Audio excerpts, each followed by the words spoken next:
Hi everyone, ಎಲ್ರಿಗೂ ನಮಸ್ತೆ. Welcome back to my kitchen.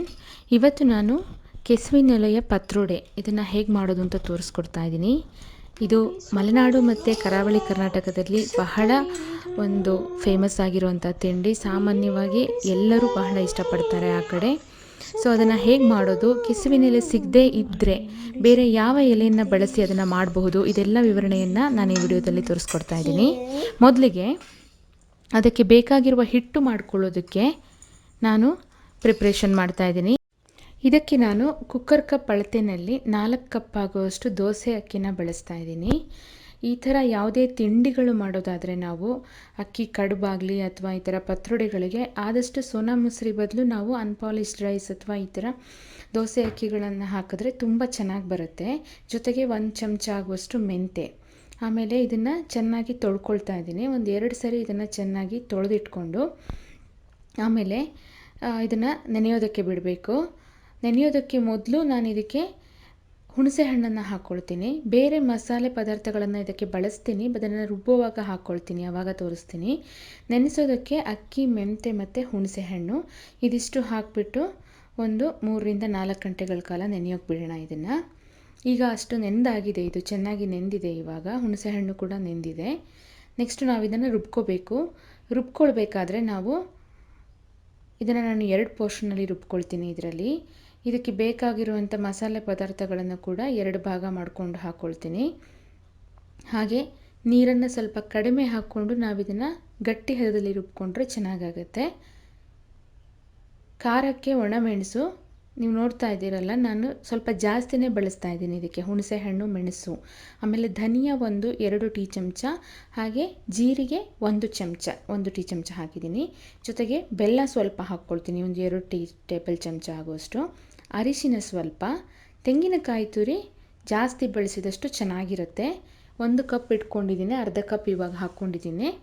ಸ್ವಲ್ಪನೇ ನೀರು ಹಾಕ್ಕೊಳ್ತೀನಿ ನಾನು. ಇದನ್ನು ಹಾಕ್ಕೊಂಡು ಒಂದು ಗಟ್ಟಿ ಪೇಸ್ಟ್ ಅದಕ್ಕೆ ನಾವು ಇದನ್ನು ರುಬ್ಕೊಳ್ಳೋಣ. ಜಾಸ್ತಿ ನುಣ್ಣಗೆ ಮಾಡೋದು ಬೇಡ, ತರಿ ಇದ್ದರೆ ಚೆನ್ನಾಗಿ ಬರುತ್ತೆ. ತೋರಿಸ್ತೀನಿ ನೋಡಿ, ಈ ಹದಕ್ಕಿದ್ರೆ ಸಾಕು. ಈಗ ಇದನ್ನು ಒಂದು ಪಾತ್ರಕ್ಕೆ ಹಾಕ್ಕೊಂಡು ನೆಕ್ಸ್ಟು ಉಳಿದಿರೋವಂಥ ಅಕ್ಕಿನಲ್ಲಿ ಮತ್ತೆ ನಾವು ಅದನ್ನು ರುಬ್ಕೊಳ್ಳೋಣ. ಅದಕ್ಕೆ ನಾವು ಕೂಡ ಉಳಿದಿರೋ ಮಸಾಲೆನ ಹಾಕ್ಕೊಳ್ಬೇಕು.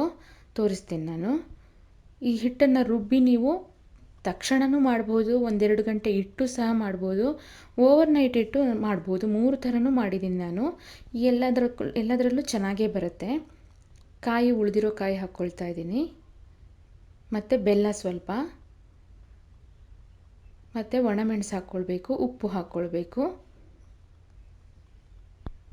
ನೀರು ಮೊದಲೇ ಹೇಳಿದಾಗೆ ಸ್ವಲ್ಪನೇ ಹಾಕ್ಕೊಳ್ಳೋದು. ಅದೇ ಹದಕ್ಕೆ ಇದನ್ನು ರುಬ್ಕೊಂಡು ಈಗ 2 ಹಿಟ್ಟನ್ನು ತಯಾರು ಮಾಡಿಟ್ಕೊಂಡಿದ್ದೀನಿ. ಹುಣಸೆ ಹಣ್ಣು, ಕಾಯಿ ಎಲ್ಲ ಜಾಸ್ತಿ ಹಾಕೋದ್ರಿಂದ ನಾವು ತಕ್ಷಣಕ್ಕೆ ಕೂಡ ಮಾಡಬಹುದು, ಇದು ಚೆನ್ನಾಗಿ ಬರುತ್ತೆ. ತಕ್ಷಣ ಮಾಡೋದಾದರೆ ಕಾಯಿ ಸ್ವಲ್ಪ ಜಾಸ್ತಿ ಹಾಕ್ಕೊಂಡ್ರೆ ಚೆನ್ನಾಗಾಗುತ್ತೆ, ಮೆತ್ತಗೆ ಬರುತ್ತೆ ಪತ್ರೊಡೆ. ನೋಡಿ, ಈ ಹದಕ್ಕೆ ಇದು 2 ನಾನು ಕಲಿಸ್ಕೊಂಡು ನೀವು ಒಂದು ಸತಿ ಚೆಕ್ ಮಾಡ್ಕೊಳ್ಬೇಕು ಇದಕ್ಕೆ ಉಪ್ಪು ಬೆಲ್ಲ ಎಲ್ಲ ಎಷ್ಟಿದೆ ಅಂತ. ಈ ಹಿಟ್ಟಿಗೆ ನಾನು ಉಪ್ಪು, ಬೆಲ್ಲ ಮತ್ತು ಹುಳಿ ಇದಿಷ್ಟು ಹಾಕ್ಕೊಳ್ತಾ ಇದ್ದೀನಿ. ಎಲ್ಲದು ಸ್ವಲ್ಪ ಜಾಸ್ತಿ ಇರುತ್ತೆ, ಹುಳಿ, ಬೆಲ್ಲ ಮತ್ತು ಖಾರ ಇದಿಷ್ಟು ಸ್ವಲ್ಪ ಜಾಸ್ತಿ ಇರುತ್ತೆ. ನೆಕ್ಸ್ಟ್ ಇವಾಗ ಎಲೆ ನೋಡಿ, ಇದು ನಾನು ಬಳಸಿರೋದು ಸ್ವಲ್ಪ ಎಳೆದಾಗಿದೆ. ಈ ಎಲೆ ನನಗೆ ಮಂಗಳೂರು ಸ್ಟೋರಿಂದ ಸಿಕ್ಕಿದೆ.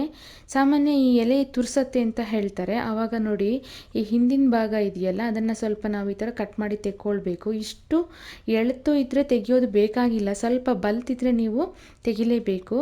ಆಮೇಲೆ ಅದು ತುರ್ಸತ್ತಾ ಇಲ್ವಾ ಅನ್ನೋದೊಂದು ದೊಡ್ಡ ಪ್ರಶ್ನೆ ಎಲ್ಲರಿಗೂ. ಅದು ಸಾಮಾನ್ಯ ಹೇಳಲಿಕ್ಕೆ ಬರೋದಿಲ್ಲ. ಸಾಮಾನ್ಯವಾಗಿ ನಾವು ನಮ್ಮ ಮನೆಗಳಲ್ಲಿ, ಮಲೆನಾಡಲ್ಲಾಗಲಿ ಕರಾವಳಿಯಲ್ಲಾಗಲಿ ಎಲ್ಲರ ಮನೆಯಲ್ಲೂ ಈ ಕೆಸು ನೆಟ್ಟಿರ್ತಾರೆ. ನೆಟ್ಟ ಕೆಸ ಅಂತ ಹೇಳ್ತೀವಿ ನಾವು, ನಮಗೆ ಗೊತ್ತಿರುತ್ತೆ ಅದು ತುರ್ಸೋದಿಲ್ಲ ಅಂತ. ಸೊ ಅದರಲ್ಲಿ ಮಾಡಿ ರೂಢಿ ಇರುತ್ತೆ. ಹೊಸದಾದರೆ ಸ್ವಲ್ಪ ನಮಗೆ ಅನುಮಾನನೇ ಇರುತ್ತೆ, ಕೆಲವೊಂದು ತುರ್ಕೆ ಬರುತ್ತೆ, ಕೆಲವೊಂದು ಬರಲ್ಲ. ಆವಾಗ ಏನಂತಂದರೆ ಇದನ್ನು ತೆಕ್ಕೊಳ್ಬೇಕು. ಮತ್ತು ಯೂಶ್ವಲಿ ಜಾಸ್ತಿ ಹೊತ್ತು ಬೇಯಿಸಿ ಹುಳಿ ಮತ್ತು ಖಾರನ ಸ್ವಲ್ಪ ಉಪ್ಪು ಹುಳಿ ಮುಂದೆ ಹಾಕಿದರೆ ಅದು ಸ್ವಲ್ಪ ಹೊಡೆದೋಗುತ್ತೆ ಅಂತಾರೆ. ಮತ್ತು ಮರಗೆಸ ಅಂತ ಒಂದು ಬರುತ್ತೆ, ಹಾಲು ಕೆಸ ಅಂತ ಬರುತ್ತೆ. ಅದೆಲ್ಲ ಸಿಕ್ಬಿಟ್ರಂತೂ ನಿಮಗೆ ಆ ತುರಿಕೆ ಅನ್ನೋದು ಇರೋದೇ ಇಲ್ಲ. ಮರಗೆಸ ಅಂತೂ ತುಂಬ ಚೆನ್ನಾಗಿರುತ್ತೆ, ಅದು ಸಿಕ್ಕೋದು ಅಪರೂಪ. ಮನೆಯಲ್ಲೇ ನಿಮಗೆ ಗೊತ್ತಿರೋ ಕೇಸನ್ನು ನೀವು ಪಾಟಲ್ಲೋ ಅಥವಾ ನೆಲದಲ್ಲಿ ಹಾಕಿಬಿಟ್ರಂತೂ ಇನ್ನೂ ಒಳ್ಳೆಯದು. ಹಾಕ್ಕೊಂಡ್ರೆ ನಿಮಗೆ ಅದು ರೂಢಿ ಆಗುತ್ತೆ. ನೋಡಿ ಇವಾಗ ನಾನು ಈ ಥರ ಎಲ್ಲ ತೆಗೆದಿಟ್ಕೊಂಡಿದ್ದೀನಲ್ಲ ಹಿಂದೆ, ಅದಕ್ಕೆ ಇವಾಗ ಹಿಟ್ಟು ಹಚ್ತಾ ಇದ್ದೀನಿ. ಹಿಟ್ಟು ರೆಡಿಯಾಗಿರೋ ಹಿಟ್ಟು ಇಷ್ಟು ದಪ್ಪ ಮಾಡಿಕೊಂಡ್ರೆ ನೋಡಿ ಹಚ್ಚೋದಕ್ಕೆ ಈಸಿ ಆಗುತ್ತೆ ನಮಗೆ. ಅದು ಜಾಸ್ತಿ ನೀರು ಆಗಿಬಿಟ್ರೆ ಓಡೋಗ್ಬಿಡುತ್ತೆ ಸುತ್ತ. ಸೊ ಅದ್ರ ಬದಲು ಸ್ವಲ್ಪ ಪೇಸ್ಟ್ ಹೀಗೆ ಮಾಡಿಕೊಂಡ್ರೆ ಒಳ್ಳೆಯದು, ಹಚ್ಚೋದಕ್ಕೆ ಸುಲಭ. ಆಮೇಲೆ ನೆಕ್ಸ್ಟ್ ಸುತ್ತೋದಕ್ಕೂ ಸುಲಭ ಆಗುತ್ತೆ. ಸೊ ಇವಾಗ ನಾನು ಸಹ ನನಗೆ ಒಂದು ಗೊತ್ತಿರೋಂಥ ಒಳ್ಳೆ ವೆರೈಟಿ ಕೇಸನ್ನು ನಮ್ಮ ಅಪಾರ್ಟ್ಮೆಂಟಲ್ಲಿ ಹಾಕ್ಕೊಂಡಿದ್ದೀನಿ. ಆವಾಗವಾಗ ಬೇಕಾದಾಗ ನಾವು ಮಾಡ್ಕೊಳ್ಬೋದು. ಆ ಥರ ಮಾಡ್ಕೊಳ್ಳೋದು ಬೆಟರು. ಇಲ್ಲ ನಿಮಗೆ ಬೇರೆ ಕಡೆಯಿಂದ ತರೋದಾದರೆ ಆಲ್ವೇಸ್ ಅದು ಸ್ವಲ್ಪ ರಿಸ್ಕಿನೇ, ನೋಡಿಕೊಂಡು ಮಾಡಬೇಕಾಗತ್ತೆ. ಹಳ್ಳಿಲಿ ಆದರೆ ಈ ತಲೆ ಬಿಸಿ ಇರೋದಿಲ್ಲ. ಸೊ ಈ ಥರ ಇದನ್ನು ಸುತ್ತಕೊಂಡು ಪಕ್ಕದಲ್ಲಿ ಇಟ್ಕೊಂಡು ನೆಕ್ಸ್ಟ್ ಇವಾಗ ಉಳಿದಿರೋ ಇದು ಸ್ವಲ್ಪ ದಪ್ಪ ಎಲೆ ನೋಡಿ, ಅದಕ್ಕೆ ಆ ದಪ್ಪ ಇದನ್ನು ತೆಕ್ಕೊಂಡಿದ್ದೀನಿ ಚೆನ್ನಾಗಿ ನಾನು ಹಿಂಭಾಗದಲ್ಲಿ. ಚೆನ್ನಾಗಿ ಇದನ್ನು ಹಚ್ಕೊಳ್ಬೇಕು ನಾವು ಫುಲ್ಲು ಸಂಪೂರ್ಣ, ಎಲ್ಲೂ ಬಿಡಬಾರ್ದು. ಈ ಥರ ರೋಲ್ ಮಾಡಿಕೊಂಡು ಆಗಲೇ ಇದನ್ನು ಸ್ಟೀಮ್ ಕುಕ್ ಮಾಡ್ಕೊಳ್ಳೋದಕ್ಕೆ ನೀವು ಇಡ್ಲಿ ಕುಕ್ಕರ್ನ ಬಿಸಿಗೆ ಇಟ್ಕೊಂಬಿಡಿ. ನೀರು ಸ್ವಲ್ಪ ಜಾಸ್ತಿ ಹಾಕ್ಕೊಳ್ಬೇಕು. ಈ ವೆರೈಟಿಯಲ್ಲಿ ಮಾಡುವಾಗ ನಾವು ನೋಡಿ ಇಲ್ಲಿ ನಾನು ಮಧ್ಯ ಅದನ್ನು ಕಟ್ ಮಾಡಿ ಈ ಥರ ರೋಲ್ ಮಾಡ್ಕೊಳ್ತಿದ್ದೀನಿ. ಈಸಿ ಆಗುತ್ತೆ ಇದು. ಮಧ್ಯ ಮತ್ತು ಇಷ್ಟು ಉದ್ದದ್ದನ್ನು ಡೈರೆಕ್ಟಾಗಿ ಬೇಯಿಸ್ಬೋದು. ಕೆಲವರು ಅದನ್ನು ರೋಲ್ ಮಾಡಿಬಿಟ್ಟು ಹಾಗೆ ಬೇಯಿಸ್ತಾರೆ. ಇಲ್ಲ ಹೀಗೂ ಸಹ ಬೇಯಿಸ್ಬೋದು, ಏನು ತೊಂದರೆ ಆಗಲ್ಲ, ಚೆನ್ನಾಗಿ ಬೇಯುತ್ತೆ ಅದು. ಹೀಗೆ ರೋಲ್ ಮಾಡಿ ಇಟ್ಕೊಂಡಿರೋದನ್ನು ಈ ಥರ ನೋಡಿ ತಯಾರಾಗಿದೆ. ಇವಾಗ ಇದನ್ನು ನಾವು ಸ್ಟೀಮ್ ಕುಕ್ ಮಾಡ್ಕೊಳ್ಬೇಕು. ಮೊದಲೇ ಇವಾಗ ನಾನು ಈ ಇಡ್ಲಿ ಹಿಟ್ಟನ್ನು ಬಿಸಿಗೆ ಇಟ್ಕೊಂಡಿದ್ದೀನಿ ನೀರು ಹಾಕಿಬಿಟ್ಟು. ನೀರು ಸ್ವಲ್ಪ ಜಾಸ್ತಿ ಹಾಕಬೇಕಾಗತ್ತೆ. ಇಡ್ಲಿಗೆ ಹಾಕೋ ಅಷ್ಟು ಹಾಕಿದ್ರೆ ಆಗಲ್ಲ, ಯಾಕಂದರೆ ನಾವು ಹತ್ತತ್ರ 3/4 ಗಂಟೆ ಇದನ್ನು ಬೇಯಿಸಬೇಕು. ಸೊ ಈ ಥರ ಇಟ್ಬಿಟ್ಟು ಬಾಳೆ ಎಲೆ ಇದ್ದರೆ ಬಾಳೆ ಎಲೆಯಲ್ಲಿ ನಾವು ಇದನ್ನು ಇಟ್ಟು ಬೇಯಿಸ್ಬೋದು. ಇಲ್ಲಾಂದರೆ ಹಾಗೆಯೇ ಇಟ್ಟು ಒಂದು 3/4 ಗಂಟೆ ಮಿನಿಮಮ್ ಬೇಯಿಸಲೇಬೇಕು. ಅಷ್ಟು ಹೊತ್ತು ಬೆಂದಿದೆ ಇವಾಗ ಇದು. ನೋಡಿ ಕಲರ್ ಚೇಂಜ್ ಆಗಿದೆ. ಒಂದು ಸತಿ ನೀವು ಚಾಕು ಹಾಕಿ ನೋಡಿ, ಹಿಟ್ಟಿದ್ರೆ ಗೊತ್ತಾಗುತ್ತೆ. ಹಿಟ್ಟಿದ್ರೆ ಸಂಪೂರ್ಣ ಈ ಥರ ಬೆಂದ ಮೇಲೆ ಇದನ್ನು ತಕ್ಕೊಳ್ಬೋದು. ನಾವು ಇದಕ್ಕೆ ನೆನೆಕೋಲು ಅಂತ ಹೇಳ್ತೀವಿ ನಮ್ಮ ಕಡೆ, ಉಡುಪಿಯಲ್ಲಿ ನೆನೆ ಅಂತ ಹೇಳ್ತಾರೆ ಇದಕ್ಕೆ. ಇದನ್ನು ನಾವು ಮತ್ತೆ ಫ್ರೈ ಮಾಡೋದಿಲ್ಲ, ಹಾಗೆ ಕಟ್ ಮಾಡಿಬಿಟ್ಟು ಬೆಣ್ಣೆ ಅಥವಾ ಕೊಬ್ಬರಿ ಎಣ್ಣೆ ಜೊತೆ ತಿಂತೀವಿ. ಬಹಳಷ್ಟು ಜನ ಈ ಥರ ಬೇಯಿಸಿದ ಮೇಲೆ ಸಣ್ಣಗೆ ರೋಲ್ ಮಾಡಿ ಮತ್ತೆ ಫ್ರೈ ಮಾಡಿ ತಿಂತಾರೆ. ಅದೊಂದು ಅಭ್ಯಾಸ ಇರುತ್ತೆ. ಬಟ್ ನಮ್ಮಲ್ಲಿ ಇದಕ್ಕೆ ನಾವು ಬೇಕಾಗುವ ಉಪ್ಪು, ಹುಳಿ, ಖಾರ ಎಲ್ಲ ಕರೆಕ್ಟಾಗಿ, ಬೆಲ್ಲ ಸ್ವಲ್ಪ ಜಾಸ್ತಿ ಹಾಕ್ತೀವಿ ಈ ನೆನೆ ಮಾಡುವಾಗ. ನೋಡಿ ಅದು ಚೆನ್ನಾಗಿ ಬೆಂದಿದೆ, ಒಳಗಡೆ ಲೇಯರ್ ಚೆನ್ನಾಗಿ ಬಂದಿದೆ. ಇದನ್ನು ನಾವು ಮತ್ತೆ ಫ್ರೈ ಮಾಡೋದಿಲ್ಲ. ನೀವು ಬೇಕಾದರೆ ಸ್ವಲ್ಪ ತೆಳ್ಳಗೆ ಕಟ್ ಮಾಡಿ ನೀವು ಇದನ್ನು ತವಾದಲ್ಲಿ ಎಣ್ಣೆ ಹಾಕಿ ಫ್ರೈ ಮಾಡ್ಕೊಳ್ಬೋದು. ನಾವು ಫ್ರೈ ಮಾಡೋದು ಬೇರೆಯೇ ಇದೆ, ಅದು ನಾನು ಬೇರೆ ಒಂದು ವಿಡಿಯೋದಲ್ಲಿ ತೋರಿಸ್ತೇನೆ. ಆ ಹಿಟ್ಟು ಕೂಡ ಸ್ವಲ್ಪ ಚೇಂಜ್ ಇರುತ್ತೆ ಇದಕ್ಕಿಂತ. ಸ್ಟೀಮ್ ಕುಕ್ ಮಾಡದೆ ಹಾಗೆಯೇ ನಾವು ಅದನ್ನು ಡೈರೆಕ್ಟ್ ಹಿಟ್ಟು ಹಚ್ಚಿಬಿಟ್ಟು ರೋಲ್ ಮಾಡಿ ನಾವು ತವಾದ ಮೇಲೆ ಇದು ಮಾಡ್ತೀವಿ. ದೋಸೆ ಕಲ್ಲು ಪತ್ರೊಡೆ ಅಂತ ಹೇಳ್ತೀವಿ ನಾವು ಅದಕ್ಕೆ. ಈಗ ನೆಕ್ಸ್ಟ್ ನಾನು ಮಾಡಿ ತೋರಿಸ್ತಾ ಇರೋದು ಈ ಪತ್ರೊಡೆಯ ಒಗ್ಗರಣೆ. ಒಂದು ನೆನೆಕೋಲಾಯಿತು, ಅದರ ಇನ್ನೊಂದು ವರ್ಷನ್ ಇದು ಒಗ್ಗರಣೆ ಪತ್ರೊಡೆ ಅಂತ ಹೇಳಿಬಿಟ್ಟು. ನೋಡಿ ಇದನ್ನು ಸಣ್ಣಗೆ ಈ ಥರ ಕಟ್ ಮಾಡಿಕೊಂಡು ಇದಕ್ಕೆ ನಾವು ಒಗ್ಗರಣೆ ಹಾಕ್ತೀವಿ. ಇದನ್ನು ಟೀ ಟೈಮ್ ಸ್ನ್ಯಾಕ್ ಥರ ತಿನ್ಬೋದು, ತುಂಬ ಚೆನ್ನಾಗಿರುತ್ತೆ ಇದು. ಸೊ ಇವಾಗ ಇದು ಎಷ್ಟಾಗುತ್ತೋ ಅಷ್ಟು ಸಣ್ಣ ಕಟ್ ಮಾಡ್ಕೊಳ್ಳೋದು. ನೆಕ್ಸ್ಟ್ ಒಗ್ಗರಣೆಗೆ ಒಂದು ಕಡಾಯಿನ ನಾವು ಸ್ಟವ್ ಮೇಲೆ ಇಟ್ಕೊಂಡು ಸ್ವಲ್ಪ ಎಣ್ಣೆ ಜಾಸ್ತಿ, ಕೊಬ್ಬರಿ ಎಣ್ಣೆ ಇದ್ದರೆ ಚೆನ್ನಾಗಿರುತ್ತೆ. ಅಭ್ಯಾಸ ಇಲ್ಲದೆ ಇದ್ದರೆ ನೀವು ಎನಿ ವೆಜಿಟೇಬಲ್ ಆಯಿಲ್ ಹಾಕ್ಕೊಳ್ಬೋದು. ಒಗ್ಗರಣೆಗೆ ಎಣ್ಣೆ ಕಾದ್ಮೇಲೆ ಸಾಸಿವೆ, ಉದ್ದಿನಬೇಳೆ, ಕಡಲೆಬೇಳೆ ಸಹ ಹಾಕ್ಬೋದು. ಒಣಮೆಣಸು ಹಾಕ್ಕೊಳ್ತೇನೆ, 1-2 ಒಣಮೆಣಸು ಈ ಥರ ಕಟ್ ಮಾಡಿ ಹಾಕ್ಕೊಳ್ಳೋದು. ಕರಿಬೇವು, ಹಾಗೆ ಸ್ವಲ್ಪ ಹಿಂಗೆ ಹಾಕ್ಕೊಳ್ಳೋಣ. ನೆಕ್ಸ್ಟ್ ಇವಾಗ ತೆಂಗಿನಕಾಯಿ ತುರಿ ಎಷ್ಟು ಹಾಕ್ತೀವೋ ಅಷ್ಟು ಚೆನ್ನಾಗಿರುತ್ತೆ. ನಾನು ಇಲ್ಲೇ ಹಾಕ್ಕೊಳ್ತಾ ಇದ್ದೀನಿ ಒಗ್ಗರಣೆಗೆ. 1 ಕಪ್ ಆಗೋಷ್ಟು ಹಾಕ್ಕೊಂಡಿದ್ದೇನೆ. ಬೆಲ್ಲನೂ ಹಾಕ್ತೀವಿ ಇದಕ್ಕೆ. ಮತ್ತು ಇದಕ್ಕೆ ಒಗ್ಗರಣೆ ಮಾಡುವಾಗ ಅದರಲ್ಲಿದ್ದರೂ ಕೂಡ ಬೆಲ್ಲ ಮತ್ತು ಖಾರಕ್ಕೆ ಸ್ವಲ್ಪ ಖಾರ ಪುಡಿ ಹಾಕ್ಕೊಳ್ಬೇಕು. ಉಪ್ಪು ಕೂಡ ಅಡ್ಜಸ್ಟ್ ಮಾಡಬೇಕು. ಬೆಲ್ಲ ನಿಮಗೆ ಎಷ್ಟು ಬೇಕೋ ಅಷ್ಟು ಹಾಕ್ಕೊಳ್ಳಿ. ನಾವು ಉಡುಪಿ ಕಡೆ ಮಾಡೋದಾದರೆ ಸಾಮಾನ್ಯ ಅವರು ಹೇಳೋದು 1 ಕಪ್ ತುರಿಗೆ 1 ಕಪ್ ಬೆಲ್ಲನೂ ಹಾಕ್ತಾರೆ. ಇವಾಗ ನಾನು ಅಷ್ಟೇ ಹಾಕ್ಕೊಂಡಿದ್ದೀನಿ, ನಮಗೆ ಇದು ಹಿಡಿಸುತ್ತೆ. ನಿಮಗೆ ಬೇಡ ಅಂತಂದರೆ ಸ್ವಲ್ಪ ಕಡಿಮೆ ಹಾಕ್ಕೊಳ್ಳಿ. ಖಾರ ಮುಂದೆ ಕೂಡ ಹಾಕ್ಕೊಳ್ಬೋದು. ಸೊ ಇದಿಷ್ಟು, ಇವಾಗ ನೀರೇನು ಹಾಕೋದಿಲ್ಲ, ಬೆಲ್ಲ ಕರಗುತ್ತೆ ಇದರಲ್ಲೇ. ಇದು ಹಾಕಿಬಿಟ್ಟು ಚೆನ್ನಾಗಿ ಸ್ವಲ್ಪ ಉಂಡೆ ಇರೋ ಬೆಲ್ಲ ನಾನು ಅದೇ ಸೌಟಲ್ಲೇ ಮೆತ್ತಗೆ ಮಾಡ್ಕೊಳ್ತಾ ಇದ್ದೀನಿ.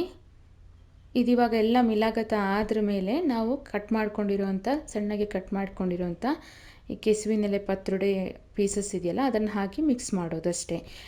ಇವಾಗ ಏನಂತಂದರೆ ಈ ಕೆಸುವಿನೆಲೆ ನಿಮಗೆ ಸಿಗದೇ ಇದ್ದರೆ ನೀವು ಮೆಂತೆ ಸೊಪ್ಪು ಅಥವಾ ಎಲೆಕೋಸು ಇವೆರಡರಲ್ಲಿ ಸಹ ಇದನ್ನು ಮಾಡ್ಬೋದು. ಈ ಒಗ್ಗರಣೆ ಪತ್ರೊಡೆನ ಮಾಡ್ಕೊಳ್ಬೋದು.